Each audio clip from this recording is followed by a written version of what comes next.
Yes, Mr. Speaker, your Samoan is wonderful, as always. It's just that we've moved from Samoan Language Week into the Local Government Auckland Council Amendment Bill. But I do want to thank you for the reminder. Let me just say to all of the House, thank you very much for your support of Samoan Language Week last week. I note that the Speaker, because he represents an electorate with huge proportions of Samoan population, he can't help himself but continue to speak Samoan on a regular basis. So, I rise on behalf of Labour to speak at the first reading of the Local Government Auckland Council Amendment Bill number 2003.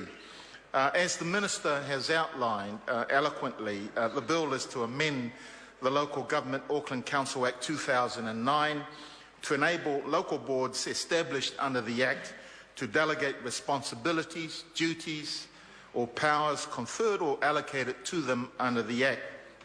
Currently, local boards are able to delegate many of their responsibilities, duties or powers to a committee or a member of the local board or to an officer of the local council under the local government regulations. And as the Minister has outlined, the transitional period for which this regulation was to expire is on the 31st of October this year, after the local body elections 2013 on the 12th of October. The bill provides that a local board to which the governing body has delegated responsibility, duty or power may, without confirmation by the governing body, exercise or perform the responsibility, duty or power in the same manner and with the same effect as the governing body could itself have exercised or performed. The bill also provides that no such delegation relieves the governing body of the liability or legal responsibility to perform or ensure the performance of any responsibility or duty. The bill provides for delegations by local boards without relieving the local board of the liability or legal responsibility to perform or ensure the performance of any responsibility or duty, and provides that for the purposes of efficiency and effectiveness in the conduct of a local board's business, a local board may delegate to a committee, a member of the local board or a subcommittee, or an officer of the Auckland Council any of its responsibilities, powers, except, now I want to make the point, except the duty to identify and communicate the interests and preferences of the people in its local board area in relation to the content of the strategies, policies, plans and bylaws of the Auckland Council, except the power to propose a bylaw or an amendment to a bylaw, except the power to confirm a bylaw or modify a proposed bylaw, except the power to propose the revocation of a bylaw, except the duty to adopt the local board plan for its area, except the duty to agree the local board agreement for its area with the governing body of the Auckland Council, except the power to apply the Local Government Commission for a binding determination in respect of a dispute between itself and the governing body. A responsibility, duty or power that this Act or any other Act expressly provides may not be delegated. And I've emphasised those points, Mr. Speaker, as outlined in the proposed bill, because, and I agree that Labour will support this bill. It is a technical bill. It's an initiative by the Auckland Council, and really it's a continuation of the existing powers that they currently have. I'd like to see that when it comes to the Select Committee process, that there be some consideration given in light of what we have seen of late in some quarters of local government, and this is really to do with risk management. Whilst I agree that the delegation of powers is a necessary part of enabling local boards, enabling many of us to conduct our affairs efficiently and effectively, we do also have to consider the risk management, particularly in the cases where we may rely too much on those whom we have endowed with the powers and responsibilities.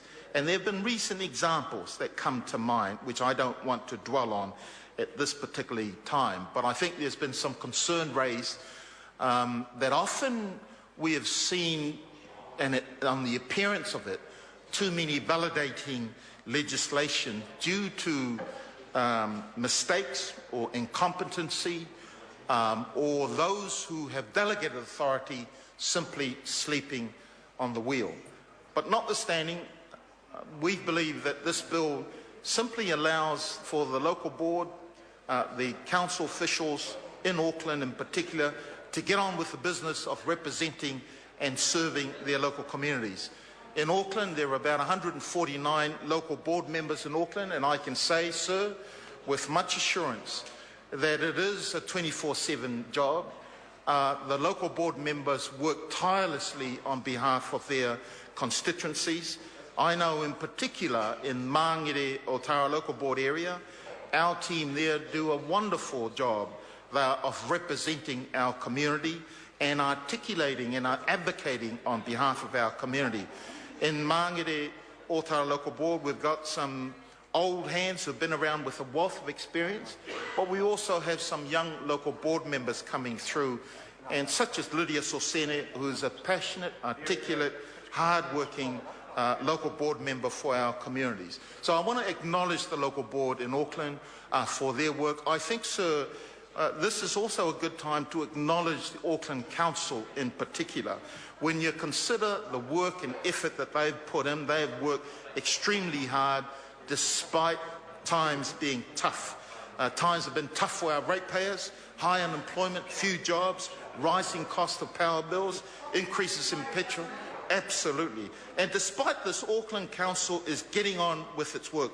They want to deliver a livable city for Aucklanders. They want to get on with delivering jobs, higher incomes, economic development, providing opportunities for our young people.